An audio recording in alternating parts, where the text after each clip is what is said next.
আপনার এই রিস্কালে শাহবাগ মিটিং হইছিল না যুব দলের সকাল 8টার সময় গেছি সন্ধ্যা 7টার সময় আইছি এই দমকে যে একটা গান হইছিল পল্টনে 11টার সময় আসছি সালাইতে 12:30 গেছি গান যত না শেষ হইছে কারণ কি আমার ট্যাং ব্যথা করে এর হাত থাকলে আমি জিনিসটা দেখাই আপনারা দেখাই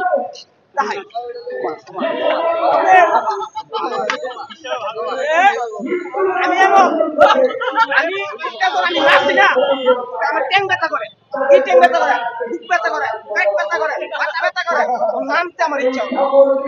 সিলেটে সিলেটে গলা ব্যথা করে তাও নামতে আমার ইচ্ছা না কারণ কি প্রতিটি ফুটায় লক্ষ লক্ষ লোক জয়েন হয়ে গেছে প্রতিটি লক্ষ লোক জয়েন হয়ে গেছে আমার রিস্ক বলে সমাবেশ তাবি রিস্ক কথা বলে যে সমাবেশ একটা রিস্ক সাক্কা করে না 600 দিয়া দামি ছবি কম দামি ছবি না দামি ছবি কিনে আমি আলু ভর্তা খাই কারণ কি মনে প্রাণে থাকে ভালোবাসি